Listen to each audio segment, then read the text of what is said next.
आप भी अपने एग्जाम में 95% कर सकते हैं। इसके लिए मैं आपको क्लास 10 साइंस के मोस्ट इंपोर्टेंट ऑब्जेक्टिव क्वेश्चन, जो कि आपके टॉप 50 प्रश्नोत्तर रहेंगे, जो कि आपके वस्तुनिष्ठ प्रश्न रहेंगे, इनको कंप्लीट करके आप एग्जाम में जाना, आप पूरे के पूरे कवर करके आओगे। देखिए, सबसे ज्यादा मोस्ट इंपोर्टेंट ऑब्जेक्टिव रहेंगे जो कि आपको 100% बोर्ड एग्जाम 2025 में देखने को मिल सकते हैं, और जो कि आपकी पूरी किताब को कवर करेंगे। देखिए, पूरी किताब को आपको कवर करेंगे और 50 हैं, इन टोटल 50 ऑब्जेक्टिव को कंप्लीट करके चले जाना। एग्जाम में बहुत अच्छा स्कोर आप लोग करने वाले हो। देखिए, इस तरीके से मैंने सामाजिक विज्ञान का भी इसी तरीके से वीडियो डाल दिया था, उसको भी जाकर के देख लेना, और इसी तरीके से हर एक सब्जेक्ट का वीडियो जाकर के आपको प्लेलिस्ट में देख लेना है, तो आपकी तैयारी एकदम अच्छे लेवल की हो जाएगी। देखिए, और एमपी बोर्ड ने जो भी अभ्यास प्रश्न पत्र यानी कि मॉडल पेपर, यदि जो आपको इनके सॉल्यूशन चाहिए ना, जारी किए हैं एमपी बोर्ड ने, इनके सॉल्यूशन आपको चाहिए तो कमेंट बॉक्स में बताइएगा, तो मैं सॉल्यूशन लेकर के आऊंगा। देखिए, हम देख लेते हैं एक एक करके सभी क्वेश्चन। इन क्वेश्चन को करके जाना, क्योंकि ये मोस्ट सुपर मोस्ट क्वेश्चन है, इन सारे क्वेश्चन को करके ही जाना है। देखिए,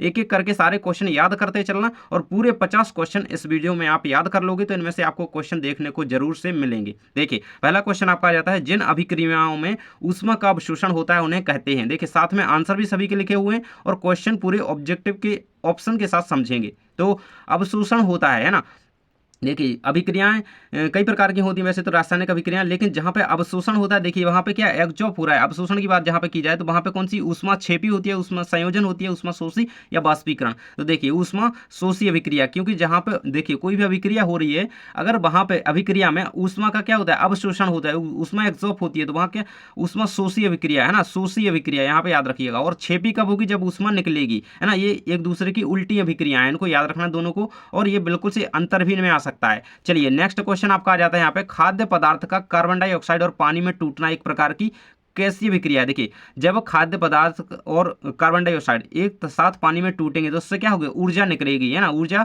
उससे उत्सर्जित होगी, तो वहां पे क्या हो जाएगी हमारी ऊष्मा छेपी अभिक्रिया। तो यहाँ पे आंसर आपको ऊष्मा छेपी अभिक्रिया दिया गया है। नेक्स्ट क्वेश्चन आपका आ जाता है, देखिए ये क्वेश्चन जो है मोस्ट सिलेक्टेबल क्वेश्चन है, और पिछले वर्षों में, पिछले 3-4 वर्षों से लगातार रिपीट हो रहे क्वेश्चन है। केवल 50 क्वेश्चन है, वीडियो पूरा देखना ताकि आपकी तैयारी अच्छी हो सके, है ना। देखिए, तीसरे नंबर का प्रश्न है आपका, लोह चूर्ण पर तनु हाइड्रोक्लोरिक अम्ल डालने पर क्या होता है। तो हाइड्रोजन गैस एवं आयरन क्लोराइड बनता है, कोई अभिक्रिया नहीं होती, या फिर क्लोरीन गैस एवं आयरन हाइड्रोक्साइड बनता है, या फिर आयरन लवण एवं जल बनता है। तो लोह चूर्ण यहाँ पे जब तनु हाइड्रोक्लोरिक एसिड पर डाला जाता है तो वहां पे क्या हाइड्रोजन गैस और आयरन क्लोराइड का निर्माण होता है। ये आपका आंसर यहाँ पे हो जाएगा। नेक्स्ट आपका आ जाता है, देखिए ये पिछले वर्षों से बहुत ज़्यादा क्वेश्चन आ रहा है कि अपच का उपचार करने के लिए निम्न में से किस औषधि का उपयोग किया जाता है। एंटीबायोटिक, एनाल्जेसिक यानी कि पीड़ाहारी, या फिर एंटीसेप्टिक या एंटासिड। सभी को इस पता होगा इसका आंसर क्या है, एंटासिड। ये बिल्कुल से यहाँ पे फर्स्ट नंबर के ऑब्जेक्टिव में बोर्ड में कई बार पूछा गया है, आप पिछले पेपर जो है मिला सकते हैं, ये क्वेश्चन आया हुआ है ना। इसी तरीके से हम पूरे क्वेश्चन आपको यहाँ पे एक एक करके कवर कराते चलते हैं। देखिए, नेक्स्ट क्वेश्चन आपका यहाँ पे आ जाता है अगले पेज में। तो आपका क्वेश्चन दिया गया, निम्नलिखित में से कौन सी, है ना, कौन सी धातु उभयधर्मी ऑक्साइड बनाती है। तो सोडियम, कैल्शियम, एल्यूमिनियम या फिर कॉपर। तो देखिए, एल्यूमिनियम जो धातु होती है वो उभयधर्मी ऑक्साइड बनाती है, और सोडियम क्या है, अति अभिक्रियाशील धातु है, जो कि खुले में छोड़ने पर आग पकड़ लेती है। इन चीजों को याद रखो, है ना, ये कई बार ऑब्जेक्ट में आया हुआ है। नेक्स्ट है आपका, निम्न में से कौन सा लवण क्रिस्टल जल युक्त नहीं है। तो नीला थोथा, खाने का सोडा, या फिर धावन सोडा या जिप्सम। तो क्रिस्टलन जल युक्त कौन नहीं है, खाने का सोडा। ये आपको आंसर में याद कर लेना है। नेक्स्ट आपका आ जाता है, पाचन के समय आमाशयक पाचक रसों का जो है पीएच मान होता है। तो पीएच मान की बात की जा रही है, पीएच मान कितना होता है, 7 से कम होता है, 7 से अधिक होता है। देखिए, आमाशय क्या होता है हमारा, आमाशय अम्लीय माध्यम होता है आमाशय में। तो आमाशय के जो पाचक रस होंगे वो 7 से कम ही होंगे, क्योंकि पीएच पैमाने में जब 7 से कम यदि उसकी जो है पीएच परास होती है तो वहां पे अम्लीय माध्यम होता है, आमाशय में होता है अम्लीय माध्यम। तो यहाँ पे क्या हो जाएगा, 7 से कम हो जाएगा आंसर आपका। नेक्स्ट आपका आ जाता है यहाँ पे, निम्न में कौन प्रकृति से अम्लीय है ना। लाइम जूस, मानव रक्त। तो मानव रक्त तो अम्लीय नहीं होता है, चूने का पानी भी अम्लीय नहीं होता है, प्रति अम्ल भी, ये भी अम्लीय नहीं। कौन, लाइम जूस जो होता है वो अम्लीय होता है, प्राकृतिक रूप से अम्लीय होता है, इकट्ठा होता है ना। नेक्स्ट आ जाता है हमारा, मनुष्य में वृक्क एक तंत्र का भाग है। देखिए, हमारे शरीर में कई सारे तंत्र पाए जाते हैं, जैसे तंत्रिका तंत्र हो गया, उत्सर्जन तंत्र हो गया ना, श्वसन तंत्र। तो कौन से तंत्र का भाग जो है वृक्क है ना। किडनी की बात की जा रही है, तो पोषण का भाग है क्या, श्वसन का है, उत्सर्जन का, या फिर परिवहन का। तो क्या आंसर हो जाएगा आपका, उत्सर्जन तंत्र का भाग है वृक्क। याद रखना इस चीज को। और वृक्क का आपको नामांकित चित्र भी सीख लेना है ना, मानव उत्सर्जन तंत्र का भी चित्र सीख लीजिएगा, है ना। चलिए, आपके नेक्स्ट पेज पर नेक्स्ट क्वेश्चन आपका आ जाता है 10वें नंबर का, मास्टर ग्रंथि का नाम है। तो एड्रीनल ग्रंथि, ग्रंथि, पीयूष ग्रंथि, इंसुलिन या फिर थायराइड ग्रंथि।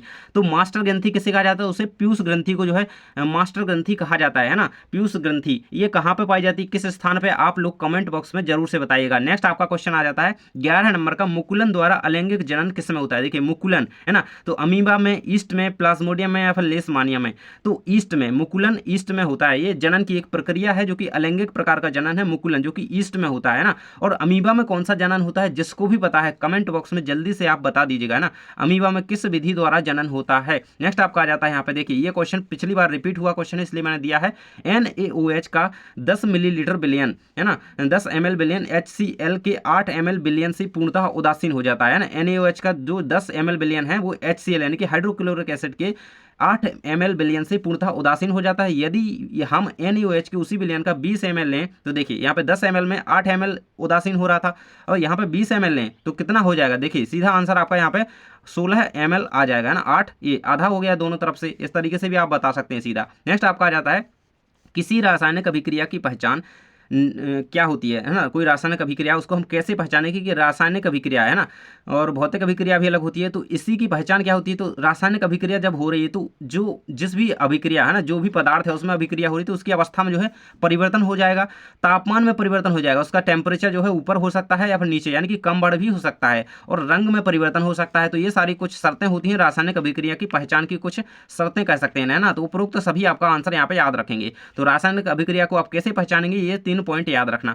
चलिए आगे के क्वेश्चन आपके नेक्स्ट पेज पर हम देख लेते हैं। देखिए आपने यदि अभी तक चैनल को सब्सक्राइब नहीं किया है तो कर लेना, क्योंकि यहाँ पे आपकी बोर्ड परीक्षा के बाद आपकी अगली क्लास की तैयारी भी करवाई जाएगी है ना। तो इस चैनल को सब्सक्राइब जरूर से कर लेना।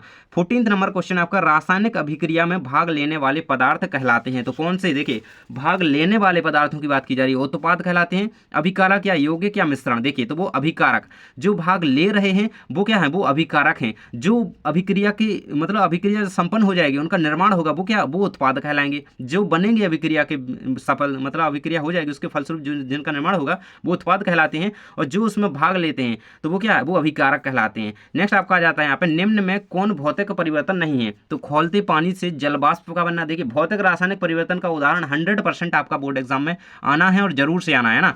किसी एक रासायनिक परिवर्तन का भौतिक परिवर्तन का सही जोड़ी में बन जाएगा, तो उस तरीके से भी आ सकता है, ऐसे भी आ सकता है। देखिए भौतिक परिवर्तन नहीं है, तो देखिए LPG का दहन जो है वो एक रासायनिक परिवर्तन है ना, भौतिक परिवर्तन नहीं है। जबकि खौलते पानी से जल वाष्प का बनना, ये क्या है, एक भौतिक परिवर्तन है। बर्फ का पिघल करके जल बनना, ये भी भौतिक परिवर्तन है। नमक का पानी में घुलना, ये भी भौतिक परिवर्तन है। नेक्स्ट आपका आ जाता है कोई विलयन। देखिए ये क्वेश्चन पिछले 3-4 साल से लगातार ये क्वेश्चन आ रहा है कि कोई विलयन जब लाल लिटमस पत्र को नीला कर देता है तो इसका पीएच संभवतः होगा, क्या होगा, 10 होगा। क्योंकि देखिए लाल से नीला हो रहा है, यानी कि क्षारीय माध्यम में ये यहाँ पे जा रहा है ना। तो क्या हो जाएगा यहाँ पे, जो पीएच संभवतः कितना हो जाएगा, इसका 10 आंसर आपको लगा देना है। नेक्स्ट आपका क्वेश्चन आ जाता है, सबसे अधिक अभिक्रियाशील धातु है। देखिए अभी मैंने आपको बताया, वहां पर मैंने बताया आपको सोडियम, तो सोडियम का प्रतीक क्या होता है, Na। यहाँ पे हो जाएगा आपका Na, इसका राइट आंसर। ये आपका यहाँ पे दिया गया है Na है ना। पोटेशियम भी एक क्रियाशील धातु है जिसको K से प्रदर्शित करते हैं, क्या, पोटेशियम, इसको याद रखिएगा ना। और मिट्टी के तेल में किसे डुबा कर रखा जाता है, सोडियम को। किसको, मिट्टी के तेल में इसे ही डुबो करके रखा जाता है, सोडियम को, क्योंकि ये क्या है, एक अति अभिक्रियाशील धातु है। अगला क्वेश्चन आपका आ जाता है, निम्नलिखित में से कौन सा पादप हार्मोन है। देखिए इंसुलिन, थायरोक्सिन, एस्ट्रोजन या साइटोकाइनिन। देखिए तो इंसुलिन तो हम मतलब जीव जंतुओं का हार्मोन है, थायरोक्सिन भी और एस्ट्रोजन भी, और साइटोकाइनिन जो है वो एक पादप हार्मोन है ना, प्लांट हार्मोन है। यहाँ पे देख सकते हैं आप, यहाँ पे साइटोकाइनिन इसका राइट आंसर आपका हो जाएगा। देखो जिसको पहले से आंसर पता है वो कमेंट बॉक्स में पहले से बताएगा। नेक्स्ट है आपका क्वेश्चन, पराग कोष में होते हैं तो बाह्य दल, अंडाशय, अंडप या परागकण है ना। ये 4 ऑप्शन दिए गए। तो पराग कोष में क्या होते हैं, परागकण होते हैं। इसका आंसर आपका 4 नंबर का ऑप्शन हो जाएगा। चलिए आगे के क्वेश्चन देख लेते हैं, और आप लोग टेलीग्राम को ज्वाइन कर लेना, क्योंकि वहां पर मैं PDF वगैरह आपको प्रोवाइड करा देता हूं। तो टेलीग्राम जरूर से ज्वाइन कर लें, लिंक आपको डिस्क्रिप्शन में मिल जाएगी। आपका 20 नंबर का प्रश्न है, अनुवांशिकी का जनक कहा जाता है ना। अनुवांशिकी का जनक किसे कहा जाता है, सभी को पता होगा, मेंडल को, यानी कि ग्रेगर जॉन मेंडल इनका पूरा नाम है। आप शॉर्ट में याद रख सकते हैं मेंडल है ना, कितना, मेंडल, इस तरीके से आप इनका नाम याद रख सकते हैं ना। नेक्स्ट क्वेश्चन हमारा आ जाता है, देखिए वाटसन एवं क्रिक ने क्या DNA का मॉडल प्रस्तुत किया था ना। DNA मॉडल किसने प्रस्तुत किया था, इस तरीके से क्वेश्चन आए तो ये आप याद रखिएगा, वाटसन एवं क्रिक ने। कोशिका की खोज किसने करी थी है ना, और जंतु विज्ञान के जनक कौन है, ये रहे अरस्तु। तो इस तरीके से क्वेश्चन में क्वेश्चन ढूंढिए और नई तरीके से क्वेश्चन आ सकते हैं। हैं। अगला आपका 21 नंबर का प्रश्न है कि लेंस की क्षमता का एसआई मात्रा क्या है, तो डायोप्टर, जिसे हम कैपिटल डी द्वारा दर्शाते हैं, देखिए इस तरीके से। और डायोप्टर ये लेंस की क्षमता का एसआई मात्रक है ना, एसआई पद्धति के अकॉर्डिंग क्या है, डायोप्टर लेंस की क्षमता का मात्रक है, याद रखना इसको। नेक्स्ट आपका आ जाता है प्रतिरोध का एसआई मात्रक होता है, प्रतिरोध का क्या होता है, ओम होता है ना, ओम, इसको याद रखिएगा, ओम मीटर है ना, इस तरीके से भी आप इसको लिख सकते हैं, ओम है ना, ये आपका राइट आंसर हो सकता है और इस तरीके से भी इसको लिखा जाता है। नेक्स्ट आपका आ जाता है पादप में जाइलम उत्तरदायी है, ये तो सभी को पता होना चाहिए क्योंकि ये क्वेश्चन लगातार हर एक परीक्षा में आपकी त्रैमासिक से लेकर के अर्धवार्षिक हो गई, प्री बोर्ड और आगे की परीक्षाओं में बिल्कुल से आने वाला है और सही जोड़ी में भी क्वेश्चन बना है और इस तरीके से भी क्वेश्चन आया, खाली स्थान में भी क्वेश्चन आया हुआ है। देखिए तो पादप में जाइलम ऊतक की बात की जाए, जाइलम ऑक्सीजन का वहन करता है या फिर भोजन का वहन करता है या फिर जल का वहन करता है। देखिए जाइलम में जा है तो ये क्या करता है, जल का वहन, तो 3 नंबर का ऑप्शन इसका राइट आंसर आपको जल के वहन के लिए उत्तरदायी है। और भोजन की बात आए तो यहाँ पे फ्लोएम आपको इसका आंसर याद रखना है, क्या, फ्लोएम, भोजन का वहन कौन करता है, वो फ्लोएम करता है। तो इस तरीके से इन दोनों का आंसर आपको याद रखना है। नेक्स्ट आपका आ जाता है मस्तिष्क का मुख्य सोचने वाला भाग, तो देखिए मुख्य सोचने वाला भाग कौन सा हो जाए, अग्र मस्तिष्क, मध्य मस्तिष्क, अनुमस्तिष्क या फिर पश्चिम मस्तिष्क। मुख्य जो भाग सोचता है वो होता है हमारा अग्र मस्तिष्क, कौन सा, अग्र मस्तिष्क, आपको इसका राइट आंसर याद कर लेना है। देखिए चैनल को सब्सक्राइब जरूर से कर लेना क्योंकि जानकारी टीच पे आपको हर एक सब्जेक्ट की तैयारी इसी प्रकार से करवाई जाएगी। देखिए अगला क्वेश्चन आपका 25 नंबर का है, निम्न में से कौन मानव में मादा जनन तंत्र का भाग नहीं है। देखिए आपने अभी यदि मानव मादा जनन तंत्र का चित्र अच्छी तरीके से तैयार कर लिया है तो अच्छी बात है, यदि नहीं किया तो जल्दी से पूरा चित्र तैयार कर लो क्योंकि बोर्ड में आने वाला है, अभी आपकी अर्धवार्षिक परीक्षा में आया और पिछली साल पूछा गया है, इसलिए इस चित्र को अच्छी तरीके से कंप्लीट कर लेना। देखिए इनमें से कौन सा भाग नहीं है पूछा गया, शुक्र वाहिका है ना, इसमें नहीं है, अंडाशय, गर्भाशय हो गया, डिंब वाहिनी, ये क्या होते हैं, मादा जनन तंत्र के पार्ट होते हैं ये तीनों, जबकि शुक्र वाहिका नहीं होता है। तो इस तरीके से इसका आंसर ये हो जाएगा आपका, है ना। तो देखिए आधे 25 क्वेश्चन हम यहाँ तक कंप्लीट कर चुके हैं, तो वीडियो को कर दो लाइक। और अगला क्वेश्चन आप देख सकते हैं यहाँ पे दिया गया है आपका 26 नंबर का, निम्नलिखित में से कौन सा पदार्थ लेंस बनाने के लिए प्रयुक्त नहीं किया जा सकता है। ये क्वेश्चन बहुत ज्यादा रिपीट हुआ है। देखिए मिट्टी का लेंस बनाने में क्या काम है, तो आपको आंसर का मिट्टी लगा देना है ना, तो ये आपका आंसर हो जाएगा ना। नेक्स्ट आपका आ जाता है टमाटर में कौन सा अम्ल पाया जाता है, एसिटिक अम्ल, ऑक्जेलिक अम्ल, साइट्रिक अम्ल या टार्ट्रिक एसिड। तो ये हो जाएगा आपका इसका राइट आंसर ऑक्जेलिक अम्ल, टमाटर में कौन सा ऑक्जेलिक एसिड पाया जाता है। और आपको बताना है कि संतरे में कौन सा अम्ल पाया जाता है, संतरे में कौन सा अम्ल पाया जाता है, आपको कमेंट बॉक्स में जल्दी से बता देना है। देखिए जल्दी से लिख दीजिए कमेंट बॉक्स में संतरा में कौन सा अम्ल पाया जाता है। नेक्स्ट आपका आ जाता है पीएच स्केल की परास है। देखिए आपने पूरा पीएच पैमाना पढ़ा होगा, पीएच पैमाने की आपको वैज्ञानिक का भी नाम पता होना चाहिए कि किसने इसका जो है प्रतिपादन किया, स्केल किसने दिया, तो एक वैज्ञानिक थे जिनका नाम था सोरेनसन। देखिए इस तरीके से उनका नाम याद रखिएगा, पीएच पैमाने की के प्रतिपादक ये कहलाते हैं ना, इन्होंने ही पीएच पैमाना दिया था, कौन ने, सोरेनसन ने। और इसकी परास क्या होती है, तो ये 0 से लेकर के 14 तक होती है। देखिए इस तरीके से 7 बीच में होता है ना। यहाँ पे कोई पदार्थ है तो उसकी प्रकृति क्या होगी, उदासीन, और अगर 7 से नीचे है तो उसकी अम्लीय होगी, 7 से ऊपर है तो वो क्षारीय होगा, है ना। तो इस तरीके से इसको याद रखना। और ये रहेगा आपका पीएच स्केल की परास क्या होती है, 0 से लेकर के 14 के बीच होती है।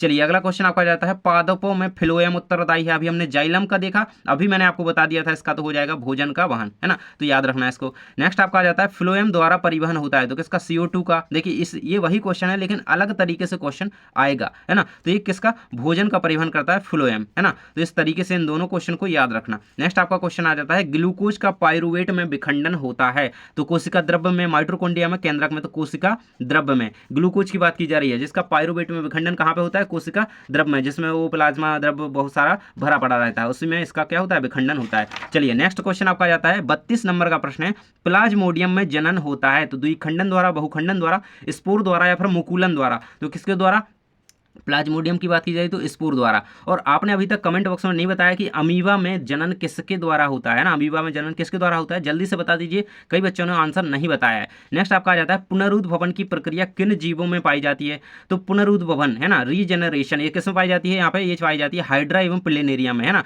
अगर देखिए हाइड्रा का कोई भी पौधा मान लो है ना, है तो वो अगर कहीं से टूट जाता है तो वहीं से उसमें नया जो है, वहीं से नई कली उसमें उगनी स्टार्ट हो जाती है, क्या कहलाता है, ये पुनरुद्भवन हो जाता है। ये हाइड्रा एवं प्लेनेरिया में ये प्रक्रिया पाई जाती है।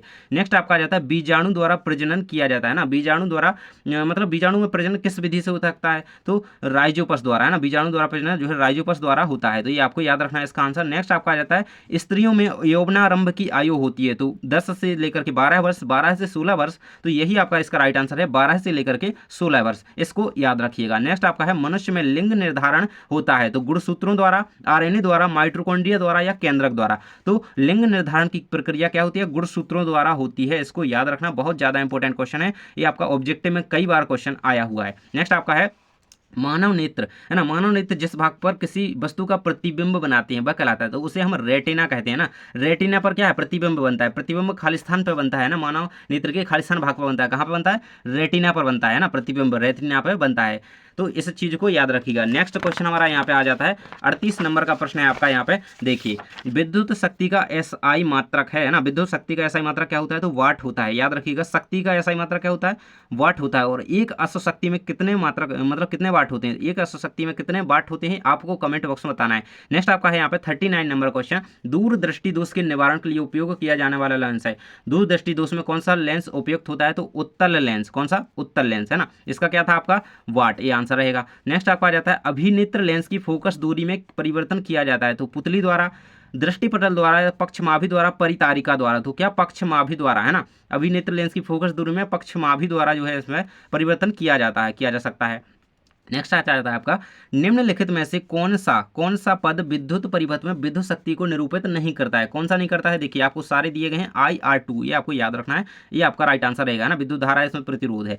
नेक्स्ट आपका जाता है विद्युत धारा मापने का यंत्र है। विद्युत धारा को किससे मापा जाता है? कमेंट बॉक्स में पहले से बताओ, मैं आंसर अभी नहीं दिखाऊंगा। देखिए, पोटेंशियोमीटर, अमीटर या गैल्वेनोमीटर या फिर वोल्ट मीटर। देखो, विद्युत धारा की मापन का यंत्र अमीटर है, ये सभी को पता होगा। ये कई बार सही जोड़ी में भी आया है, एक तरफ विद्युत धारा लिख देते हैं, एक तरफ अमीटर लिख देते हैं, तो कहाँ पे जोड़ी में लाओगे? अमीटर, ये आपका राइट आंसर रहेगा। यहाँ पे विद्युत धारा को मापने का यंत्र होता है। नेक्स्ट आपका आ जाता है यहाँ पे कैल्शियम ऑक्साइड की जल के साथ अभिक्रिया किस प्रकार की? देखिए, केमिस्ट्री का क्वेश्चन, सब सारे क्वेश्चन ना मिक्स हैं, और इन क्वेश्चन को ना करके जो जाएगा बहुत अच्छे नंबर आप अपने लेकर के आने वाले हो।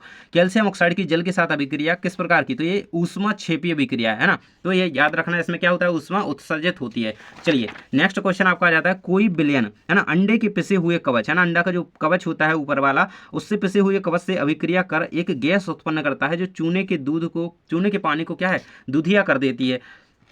इस विलयन में क्या होगा? तो उस विलयन में क्या है? हाइड्रोक्लोरिक एसिड है, HCl, इसका आंसर रहेगा। अगला क्वेश्चन आपका आ जाता है किसी कोशिका में आनुवांशिक संकेत निहित होते हैं, तो DNA में, है ना। आनुवांशिक जो है पदार्थों का जो है संवहन कौन करता है, उनको संरक्षित कौन करता है? तो कौन करता है? DNA करता है ना।